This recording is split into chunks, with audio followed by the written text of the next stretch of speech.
আমরা খুব লড়াই করেছি জানেন তো, আমরা তো পারিনি গো।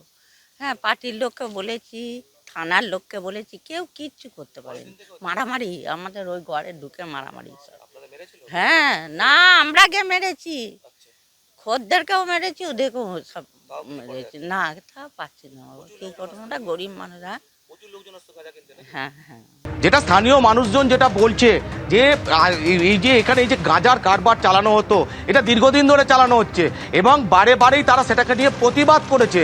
এবং শুধু প্রতিবাদই নয়, তাদের যেটা বক্তব্য তারা স্থানীয় লোকদের জানিয়েছে, প্রশাসনকে জানিয়েছে, তারপরেও কিন্তু সেরকমভাবে কোনো ব্যবস্থা নেওয়া হয়নি।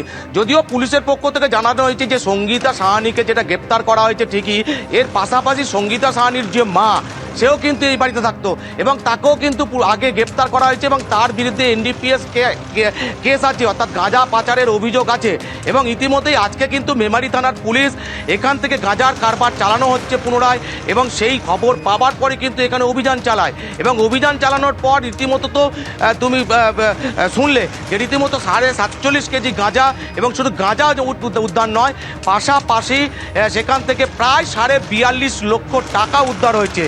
এবং শুধু এইখানে যে এই যে পরিমাণ টাকা উদ্ধার, এই টাকা কোথা থেকে এলো সেটাও একটা প্রশ্নচিহ্ন আছে। যদিও পুলিশ প্রাথমিকভাবে যেটা মনে করছে যে এই গাঁজা কেনাবেচা করার জন্যই কিন্তু এই টাকা এখানে রেখে দেওয়া হতো এবং বিপুল পরিমাণ যে গাঁজার লেনদেন এখান থেকে হতো সেটা তুমি পুলিশ সূত্রেই আমরা জানতে পাচ্ছি।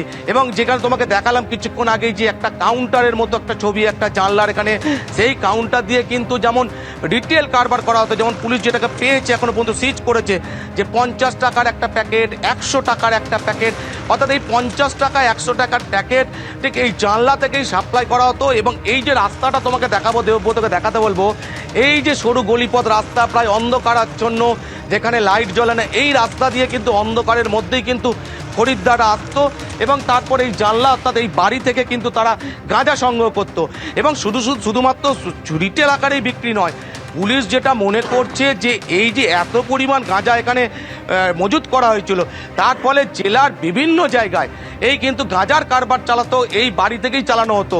এবং ইতিমধ্যেই পুলিশ যেমন বলছে যে সঙ্গীতা সাহানি, তাকে যেমন এই বাড়ি থেকে গ্রেপ্তার করা হয়েছে এবং তার যে মা, যদিও মায়ের সন্ধান, মাকে আজকে এখনো পর্যন্ত পুলিশ পায়নি, তার মা কিন্তু এই গাঁজার কারবারের সাথে যুক্ত ছিল, এটাও পুলিশ বলছে। যেটা কমল তুমি বলছো, সঙ্গীতা সাহানি যাকে পুলিশ গ্রেপ্তার করেছে, তার মায়ের নামে যখন এই একই অভিযোগ ছিল, তাহলে পুলিশ কেন আগে থেকে সতর্ক হলো না?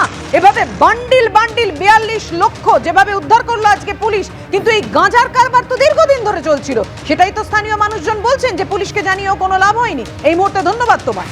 আজকে দুপুরবেলা নাগাদ আমাদের মেমরি পুলিশের একটা টিম এবং SOG team, district SOG team, ওদের ম্যানুয়াল এবং টেকনিক্যাল কিছু ইনপুটস এবং সোর্সের মাধ্যমে 1 নম্বর ওয়ার্ড মেমরি মিউনিসিপ্যালিটির ক্রিস্টি পাড়া, সেখানে একটা বাড়িতে আমরা রেড করি এবং সেই বাড়িতে হিউজ পরিমাণ প্রায় 47 কিলো মতো ক্যানাবিস গাঁজা আমাদের ওখান থেকে পাওয়া যায় এবং হিউজ পরিমাণ ক্যাশ পাওয়া যায়, প্রায় 41 লাখ টাকা। সঙ্গীতা সাহানি, যার এক্সক্লুসিভ পজিশন থেকে এই পুরো গাঁজাটা আমরা পাই।